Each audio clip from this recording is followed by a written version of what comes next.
Hi అండి. చాలా సింపుల్‌గా అండ్ ఈజీగా ఇంట్లోనే చికెన్ పకోడీ చేసుకోవచ్చు స్నాక్స్ లాగా. ఎవరికైనా ఇంట్రెస్ట్ ఉంటే చూడండి. అండ్ ఈ ప్రాసెస్ అనేది చాలా సింపుల్‌గా ఉంటుంది. 1 అవర్ ముందే ఈ ఇంగ్రీడియెంట్స్ అన్నీ యాడ్ చేసి చికెన్‌లో 1 అవర్ మ్యాగ్నేట్ చేసి పెట్టుకుంటే టేస్ట్ అనేది ఇంకా బాగుంటుంది. నేనైతే పౌడర్స్ అంటే నార్మల్‌గా కారం, ఉప్పు వీటితో పాటు కొంచెం కార్న్‌ఫ్లోర్, కొంచెం శనగపిండి, ఒక ఎగ్ అయితే యాడ్ చేశాను. గరం మసాలా, ధనియా పౌడరు, నెక్స్ట్ చికెన్ మసాలా అన్నీ ఇంట్లో చేసుకున్నవే, హోమ్‌మేడ్ చేసుకున్నవే వేసాను పౌడర్స్ అన్నీ. ఇది చేస్తున్నంత సేపు నాకైతే ఒక్కటే డౌట్ వచ్చింది. ఇంట్లో ఇంత ప్యూర్‌గా చేసుకుంటేనే ఆయిల్ అనేది ఇంత బ్లాక్ అయిపోతే, మన అవుట్ సైడ్ వెళ్ళినప్పుడు ఎప్పుడైనా బయట తింటే ఇట్లాంటి ఫ్రైడ్ ఐటమ్స్, ఇట్లాంటి ఫుడ్స్ ఆ ఆయిల్ మరిగి మరిగి ఎంత బ్లాక్‌గా ఉన్న నూనెలో చేస్తారో కదా! నాకు మరీ ఎక్కువ ఆయిల్‌ని వేస్ట్ చేయడం ఇష్టం లేక కొంచెం తక్కువ క్వాంటిటీ ఆయిల్ వేసుకొని కొంచెం కొంచెంగా ఫ్రై చేసుకున్నా. ఆ మిగిలిన ఆయిల్‌ని ఎట్లాగో మనం పారేస్తాం కాబట్టి తక్కువ ఆయిల్‌తో నేను ఫ్రై చేసుకోవడానికి ట్రై చేశా. మీరు చూస్తూ ఉంటే ప్రాసెస్ మొత్తం అర్థమైపోతుంది. సో, ఈ చికెన్ పకోడీతో పాటు నా కథకి ఇంకా సారాంశం ఇచ్చేద్దాం అనుకుంటున్నా. ఆల్రెడీ నేను పార్ట్ వైస్‌గా స్టడీ చేసి నేను చేసిన మిస్టేక్స్ ఏంటో అని చెప్పేసి 4 పార్ట్స్‌గా అప్లోడ్ చేయడం అయితే జరిగింది.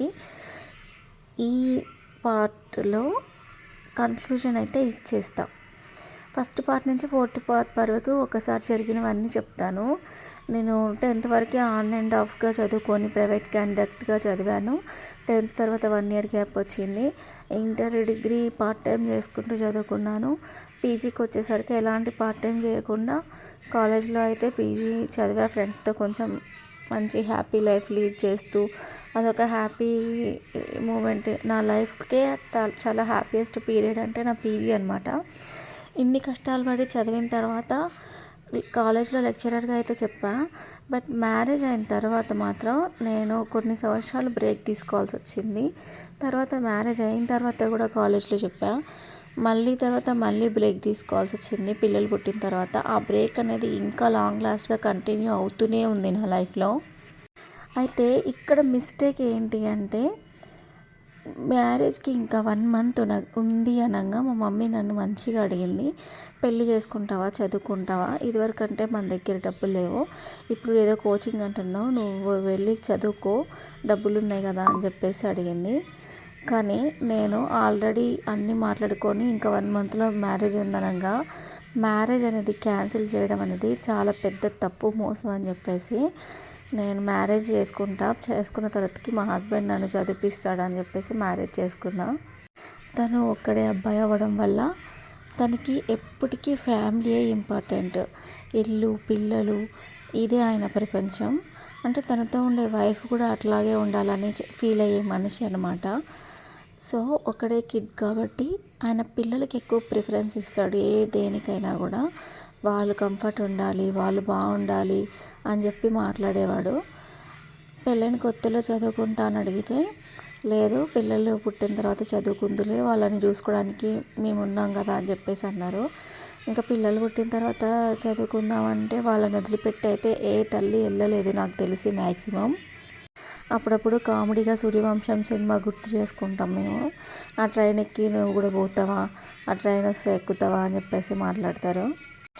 బట్ 90% ఉమెన్ పెళ్ళై పిల్లలు పుట్టిన తర్వాత వాళ్ళని వదిలిపెట్టి లైఫ్లో వాళ్ళ గోల్స్ వైపు అడుగు వేయడం అంటే అది చాలా నరకం అండ్ కష్టమైన పని అంటే అదే.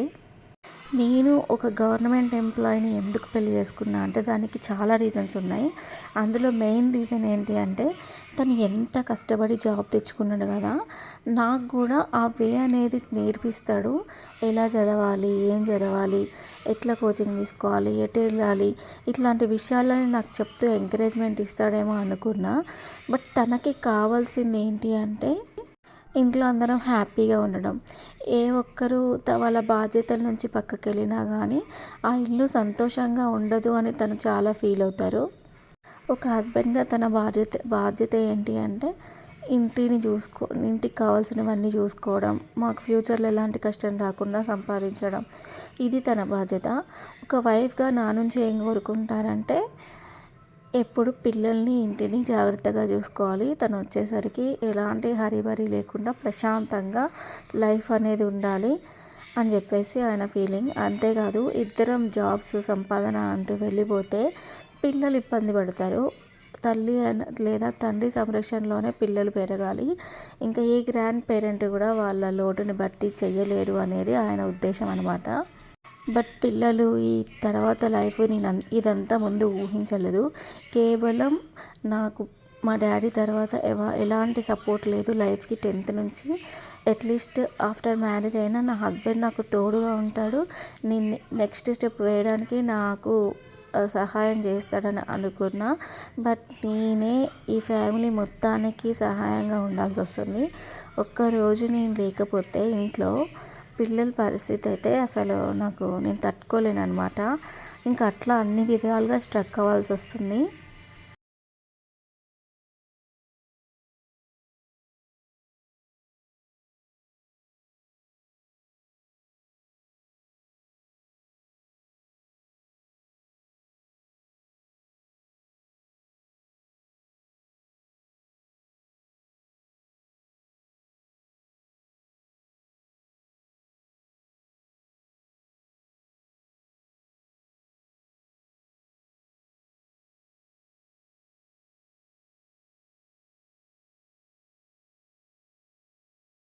అయితే పెళ్ళి చేసుకోవాలి అనే థాట్ ఉండే అమ్మాయిలకి నా అడ్వైస్ ఏంటంటే, నా లైఫ్లో ఏం జరిగింది, నేను నా హస్బెండ్ వచ్చాక నా లైఫ్ చాలా మారిపోతుంది, ప్రతిదీ నాకు సపోర్ట్గా ఉంటాడు అని చెప్పేసి డిపెండెంట్గా ఆలోచించా. ఒక ఇండిపెండెంట్గా ఉండే అమ్మాయిని నేను, అలాంటిది డిపెండెంట్గా ఆలోచించా. ఇది చాలా తప్పు. ఏ సిచ్యువేషన్ అయినా కానివ్వండి, హస్బెండ్ విషయంలోనే కాదు, ఇన్ ఫ్యూచర్ ఏ విషయంలో అయినా సరే మనం ఏదైనా చెయ్యాలి అనుకుంటే అది మనం ఒంటరిగానే చేయాలంట. అప్పుడే కొంచెం దాన్ని స్పీడ్గా కంప్లీట్ చేయగలుగుతామంట. ఇది చాలా నిజంగా నా లైఫ్లో చాలాసార్లు ఇది నిజం జరిగింది కూడా. కొన్ని పనులు నేను ఒంటరిగానే వెళ్ళి చేసుకుంటా. ఒక్కదానివే వెళ్ళావా, అమ్మో ఒక్కదానివేనా అని పక్కన వాళ్ళు అంటుంటారు, కానీ వాళ్ళకి అర్థం కాదు కదా. నేను ఒక్కదాన్ని వెళ్తేనే ఆ పని తొందరగా అవుతుందన్న సంగతి నాకు తెలుసు. కాబట్టి కొన్నిసార్లు నేను ఒంటరిగానే కొన్ని పనులను చేసుకోగలుగుతా. సో ఎప్పుడైనా మనం ఏం చేయాలనుకున్నా కానీ ఎదుటి వాళ్ళు వస్తారు ఏదో చేస్తారని మాత్రం డిపెండ్ అయ్యి మాత్రం చేసుకోకండి. అండ్ మ్యారేజ్ లైఫ్ అనేది ఒకరికొకరు వాల్యూస్ ఇచ్చుకుంటూ ఒకళ్ళ అంటే ఆ భావాల్ని ఒకళ్ళ ఆలోచనలు ఇంకొకళ్ళు అర్థం చేసుకుంటూ లీడ్ చేయాల్సిన టైం అది. మనం ఏ ఒక్కరం వాటిని వ్యతిరేకంగా పోయినా కూడా లైఫ్ అనేది డిస్టర్బ్ అవుతుంది. ఇప్పుడున్న సొసైటీలో మోస్ట్ ఆఫ్ ద పీపుల్ డైవోర్స్కి వెళ్ళిపోతున్నారు అంటే దానికి రీజన్ ఏంటంటే ఎదుటి వాళ్ళు తీసుకున్న నిర్ణయాలని వీళ్ళు అంగీకరించలేకపోవడం అనమాట. ఫర్ ఎగ్జాంపుల్ ఇప్పుడు నా విషయమే చూసుకోండి. నేను ఇండిపెండెంట్గా బతికిన అమ్మాయిని కాబట్టి ప్రతిదీ అంటే ఏదో చెయ్యాలి, ఏదో సాధించాలి అంటే నాకు అప్పుడు ఏముండేదంటే నేను ఐఏఎస్ఎస్ ఇండియన్ స్టాటిస్టికల్ సర్వీస్కి ప్రిపేర్ కావాలి అని ఉండేది. నాకు చాలా ఇంట్రెస్ట్ ఉండేది. బట్ దానికంటూ సర్టెన్ ఏజ్ లిమిట్ ఉంది అండ్ కొన్ని ఉంటాయి కదా. సో అది నేను ప్రిపేర్ అవ్వాలి అంటే నాకంటూ లైఫ్లో ఒక 2 years టైం కావాలి, ఒక సపోర్ట్ కావాలి, నాకు ఒక గైడ్ కావాలి. సో ఇవన్నీ ఆలోచించుకుంటూ నేను మ్యారేజ్ చేసుకున్నా. పిహెచ్డి చేయాలనుకున్నా నేను నా లైఫ్లో. ఐఏఎస్ఎస్ ఖచ్చితంగా అటెంప్ట్ అయినా ఇవ్వాలనుకున్నా. ప్రతిసారి అప్లై చేయడం ఏదో ఒక రకంగా రిజల్ట్లో ఆగిపోవడం. కొన్నిసార్లు అయితే ఎగ్జామ్ రాయని సందర్భాలు ఎన్నో ఉన్నాయి. ఐఏఎస్ఎస్ అప్లై చేసి హాల్ టికెట్ వచ్చిన తర్వాత కూడా కనీసం నేను ఎగ్జామ్ రాయనివే ఎక్కువ ఉన్నాయన్నమాట. సో అట్లా జరిగింది ఈ లైఫ్లో. ఏదైనా సరే మనం చెయ్యాలి అనుకుంటే చేసి తీరాలి అని మొండి పట్టుదల ఉన్న నేను ఎన్ని బంధాలు నన్ను ఆపుతూ వస్తున్నాయంటే, మ్యారేజ్ అయిన 3 monthsకే పీసీఓడి బోత్ సైడ్స్ ఉంది అని చెప్పేసి అట్లా ప్రాబ్లం అవుతుంది ఫ్యూచర్ కిడ్స్ అని అట్లా ఆగిపోయా. నెక్స్ట్ కోర్టు వాయిదాలు, హాస్పిటల్ చుట్టూ రెగ్యులర్గా తిరగడాలు, ఇవన్నీ ప్రాబ్లమ్స్తో కాలేజ్లో వచ్చింది. వేకెన్సీ ఉంది కాలేజ్లో, డెమో ఇచ్చా, సెలెక్ట్ అయ్యా. కానీ ఇవన్నీ ప్రాబ్లమ్స్తో అది 2 రకాలుగా నేను సాటిస్ఫై అవ్వలేను లైఫ్లో అని చెప్పేసి ఇంకా నా కెరియర్ని పక్కన పెట్టేసి ఫస్ట్ కిడ్స్ ప్లాన్ చేసుకోవాలి అని చెప్పేసి మ్యారేజ్ అయిన 3 months నుంచి హాస్పిటల్స్ చుట్టూ తిరిగి ఫైనల్గా ఒక మ్యారేజ్ అయిన ఒక 1 yearకి కన్సీవ్ అయితే అయ్యా. అంటే 6 months హాస్పిటల్స్ చుట్టూ తిరిగా. 6 monthsకి ఓకే కన్సీవ్ అయ్యా. ఫస్ట్ బాబు పుట్టాడు. ఆ టైంలో హెల్త్ అంటే డెలివరీ రిస్క్ వల్ల బాబు మిస్ అవ్వడం, తర్వాత మళ్ళీ ఆ స్ట్రైన్లోనే మళ్ళీ ఇంకా స్ట్రెస్ తట్టుకోలేక అప్పుడు మళ్ళీ కాలేజ్లో జాయిన్ అయ్యా. ఆ తర్వాత మళ్ళీ 2 yearsకి పాప పుట్టడం, ఇంక మళ్ళీ పాప పుట్టిన తర్వాత ఫస్ట్ బాబు ఇట్లా రిస్క్ అయింది.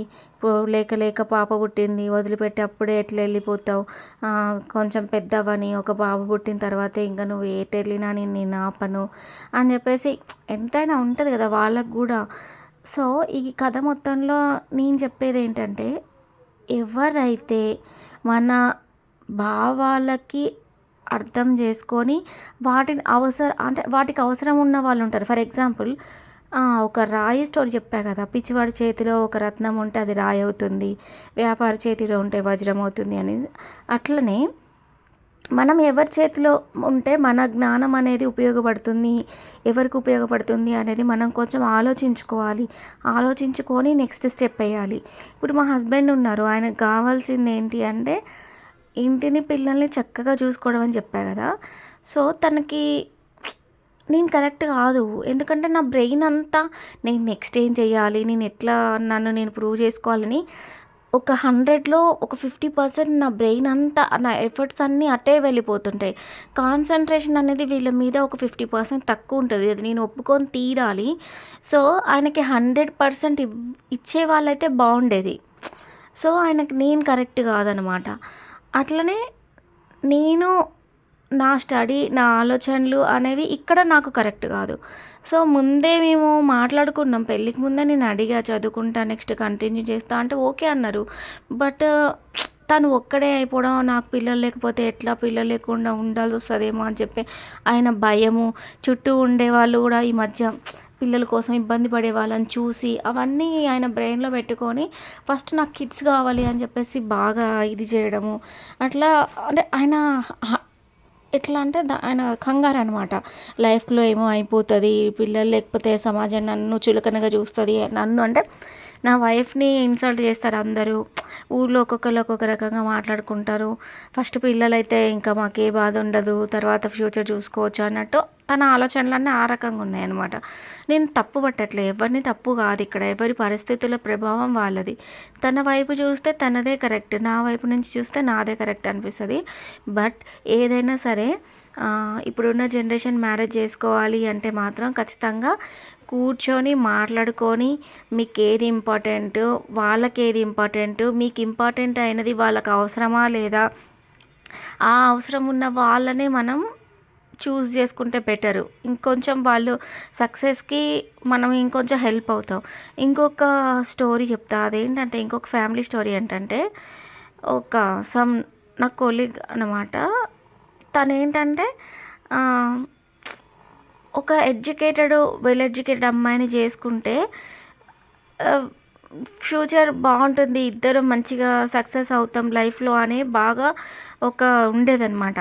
బట్ తనకి ఏంటంటే అన్ఫార్చునేట్గా ఒక అన్ఎడ్యుకేటెడ్ అమ్మాయి దొరికింది. సో ఇంకా అక్కడ వాళ్ళ లైఫ్ ఏమవుతుంది అంటే తనకి చదువు అబ్బని అమ్మాయిని చేసుకొని చదువు చదువు చదువు అని చెప్పేసి ఆయన వెంటబడుతూ ఉంటాడనమాట. సో అది ఆమె బ్రెయిన్కి ఎక్కదు, ఆమెకు ఒక స్ట్రగుల్లా అనిపిస్తుంది, వీడేందో ఒక సైకోలా చేస్తున్నాడని అనిపిస్తుంది. సో అక్కడ అదే అట్లా జరిగిపోయింది. సో ఏది తనకి చదువు అంటే ఇష్టమా ఇష్టం లేదా అని చెప్పేసి ముందు కనుక్కోకుండా, నువ్వు చదువుకుంటే ఫ్యూచర్లో మనం ఇద్దరం ఇట్లా జాబ్ చేసుకొని ఇట్లా ఈ లైఫ్ లీడ్ చేద్దాం మనం అని చెప్పేసి ముందే మాట్లాడుకోకుండా ఏదో నచ్చింది అమ్మాయి బాగుందని చెప్పి చేసుకొని తర్వాత అమ్మాయిని చదువు చదువు అని చెప్పేసి టార్చర్ పెట్టి ఇట్లా ఈ రకంగా కూడా ఉంటుంది లైఫ్. 2 రకాలుగా ఉంటాయి. సో హ్యాపీనెస్ అనేది ఎప్పుడు వస్తుంది అంటే ఓకే ఇద్దరు మంచిగా క్లోజ్గా ఉండి మాట్లాడుకున్నప్పుడు హ్యాపీగా ఉంటాం, కానీ ఆ హ్యాపీనెస్ అనేది 100% లైఫ్లో ఉంటుందా అంటే ఉండదు. అందుకే నా డీపీ చూసారు కదా, అంటే నా ప్రొఫైల్ చూసారు కదా, ప్రొఫైల్ ఆ పిక్చర్ ప్రొఫైల్ పిక్చర్ ఒక లేడీ ఉంటుంది, తను ఒక బందీలో ఉంటుంది. దాని అర్థం ఏంటంటే, ఒకటి సొసైటీ ఇల్లు వదిలిపెట్టి పిల్లల్ని వదిలిపెట్టి ఈమె ఎట్లా పోతుంది 2 ఇయర్స్ 3 ఇయర్స్ చదువుకోవడానికి. మళ్ళీ వీరి హస్బెండ్ వేరే దారి దొక్కితే ఎట్లా అంటే అంటారు కదా సమ్ మాటలు. ఈమెకి ఇంత ఇంత ఆలోచన కూడా లేదు, తప్పు చేస్తుంది అని చెప్పి ఒక సొసైటీ అనేది నన్ను ఆపేస్తుంది. 2 మెయిన్ నా పిల్లలు. వాళ్ళకి ఏది కావాలి, ఏది ఎప్పుడు పెట్టాలి అనేది నాకు మాత్రమే బాగా తెలుసు అనేది నా ఒపీనియన్ కదా. ఏ తల్లికైనా అట్లనే ఉంటుంది. సో నేను ఒక్క రోజు లేకపోతే వాళ్ళు టైంకి తినరు, టైంకి స్నానం చేయరు. నెక్స్ట్ ఇంకా అంతే, అన్నీ అన్నీ ఆగిపోతాయి వాళ్ళ లైఫ్లో. ఒక ఒక రోజే అంత ఆగిపోతే, ఒక సంవత్సరం 2 సంవత్సరాలు అంటే ఇంకా వాళ్ళు ఎన్ని కోల్పోతారు అనే భయం నన్ను ఆపేస్తుంది. నెక్స్ట్ మా హస్బెండ్ చెప్పే ఇంకొక మాట ఏంటంటే, నువ్వు ఎప్పుడు స్ట్రగుల్స్ ఫేస్ చేసి చేసి ఉన్నావు కదా, హ్యాపీ లైఫ్ లీడ్ చేయొచ్చు కదా, ఎందుకు నీకు ఇంత స్ట్రెయిన్ అవసరమా, చేసే టైంలో అన్నీ చేయొచ్చు, ఇప్పుడు ఇంత నువ్వు స్ట్రెయిన్ తీసుకోవాల్సిన అవసరం లేదు అని చెప్పేసి చెప్తూ ఉంటారు. తనకేంటి, తన లైఫ్కి ఏంటి ఉన్నది చాలు, తను పిల్లల్ని చూసుకుని ఇంట్లో ఉంటే హ్యాపీ ఉంటుంది కదా, ఎందుకు అనవసరమైన స్ట్రెయిన్ తీసుకోవడం అని చెప్పేసి తన ఆలోచనలు అదొకటి నన్ను ఆపేస్తూ ఉంటుంది.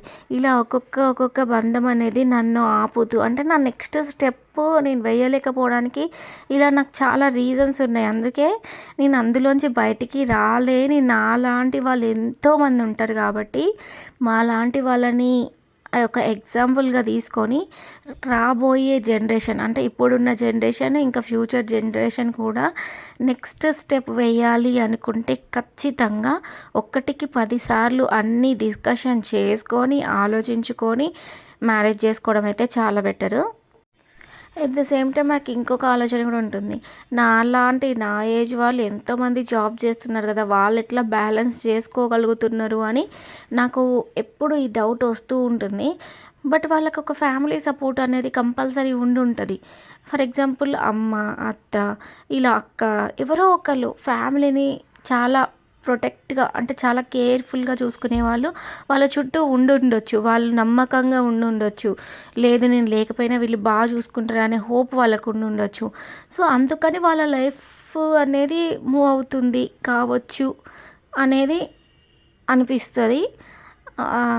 ఎన్నో లైఫ్ అంటే ఇట్స్ నాట్ ఈజీ అంటారు కదా, ఇదే కావాలి. ఫస్ట్ సిరీస్లో అయితే మా డాడీ చదువుకోకపోవడం వల్ల నేను స్ట్రగుల్ ఫేస్ చేశా. ఈ సిరీస్లో అయితే చదువుకొని నేను అనుకున్నది సాధించలేకపోవడం వల్ల నేనెంత స్ట్రగుల్ ఫేస్ చేస్తున్నా అనేది ఈ సిరీస్ సారాంశం అన్నమాట. ఏదేమైనా సరే ఫ్యామిలీ సపోర్ట్ అనేది ఒక హౌస్ వైఫ్కి కనుక 100% దొరికితే తను ఖచ్చితంగా మంచి అచీవ్మెంట్స్ని అయితే సాధిస్తుంది. దీనికి చాలామంది ఎగ్జాంపుల్స్ ఉన్నారు. రీసెంట్గా ఒక లేడీ 2-3 గవర్నమెంట్ జాబ్స్ సంపాదించింది. అనేది కూడా తన 40+ ఏజ్లో అనమాట. తన పేరెంట్స్ తనకి సపోర్ట్ చేశారని చెప్పింది ఒక ఇంటర్వ్యూలో. సో అట్లా అనమాట. ఏదో ఒక రకమైన సపోర్ట్ అనేది లేకపోతే ఇంపాసిబుల్ అనిపిస్తుంది. అది ఎవరికి, హౌస్ వైఫ్కి. మనం అందుకే మ్యారేజ్ అవ్వకముందే మనం ఏం చేయాలనుకున్నా మనకంటూ కొన్ని బంధాలు అడ్డు రాకుండా ఉంటాయి కాబట్టి మనం ఏం సాధించాలనుకున్నా బిఫోర్ మ్యారేజ్ పక్కాగా సాధించాలి. మ్యారేజ్ అయ్యాక సాధించాలి అంటే మాత్రం 100కి 200% ఫ్యామిలీ సపోర్ట్ అయితే పక్కాగా ఉండాలి. ఇంకొక లేడీ 42 ఇయర్స్కి కానిస్టేబుల్ జాబ్ కొట్టిందంట. అది ఎట్లా పాసిబుల్ అయింది అనేది, అంటే ఏజ్ రిస్ట్రిక్షన్స్ ఉంటుంది కదా, మరి తనకి ఎలా జాబ్ వచ్చిందో తెలియదు. కానీ తను ఒక ఇంటర్వ్యూలో మాట్లాడుతుంటే నేను విన్నా. సో ఇట్లా లేట్ అవుతుంది మన లైఫ్లో. బట్ ఆ లేట్ అనేది నాకు ప్రతి మినిట్ వాల్యుబుల్గా అనిపిస్తుంది. ఫర్ డేలో ప్రతిరోజు ఈరోజు నేను ఏం చేశాను ఆలోచించుకుంటే, ఒకవేళ ఆ రోజు కనుక ఏదైనా చిన్న ఏం చేయలేని రోజు అయితే మాత్రం చాలా ఇబ్బందిగా, బాధగా అనిపిస్తుంది. అట్లా నా లైఫ్లో ఎన్ని ఇయర్స్ వేస్ట్ అయిపోతున్నాయా అని ఆలోచిస్తే మా హస్బెండ్ మాత్రం నేను చదువుకున్న చదువు ఏం వేస్ట్ కాదులే, పిల్లలకి యూజ్ అవుతుంది అని అంటారు. బట్ అది కరెక్ట్ కాదు. ఎవరి లైఫ్ వాళ్ళదే. నా పిల్లలకి యూజ్ అవుతుంది, బట్ నేనేంటి అనేది నాకు కూడా తెలియాలి కదా. వాళ్ళే ఫ్యూచర్‌లో మీ మమ్మీ ఏం చేస్తది అంటే, మా మమ్మీ ఇంట్లోనే ఉంటది. ఒక లాస్ట్ ఇయర్ వరకి మా పాప అయితే అట్లనే అనేది. మా మమ్మీలాగా నేను గూడా అంట్లు తోముతా, ఇంట్లోనే ఉంటా, ఇల్లు ఊడుస్తా, వంట చేస్తా. పెద్దయిన తర్వాత ఏమైతావంటే ఇవన్నీ చెప్పేది మా మమ్మీలాగా ఇవన్నీ చేస్తా అని. సో, అట్లా పిల్లలకి గూడా ఇంపాక్ట్ అవుతారనమాట.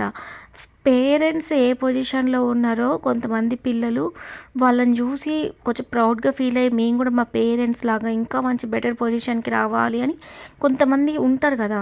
సో, అట్లాంటి టైంని మనం ఎందుకు వాళ్ళకివ్వాలి? మంచి ఆలోచనలు వచ్చే విధంగా వాళ్ళకి మనం కనిపించాలి. మంచిగా కనిపించాలనేది నా ఒపీనియన్.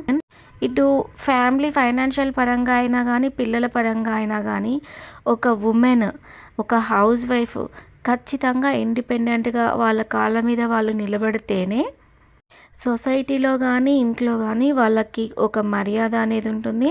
ఇంకా సెల్ఫ్ సాటిస్ఫాక్షన్ గూడా ఉంటుంది. సో, నా స్టోరీ అయితే ఇక్కడితో ఎండ్. ఫైనల్‌గా చికెన్ పకోడీ కూడా కంప్లీట్ అయింది. Last round beetroot juice add చేసి చేశా.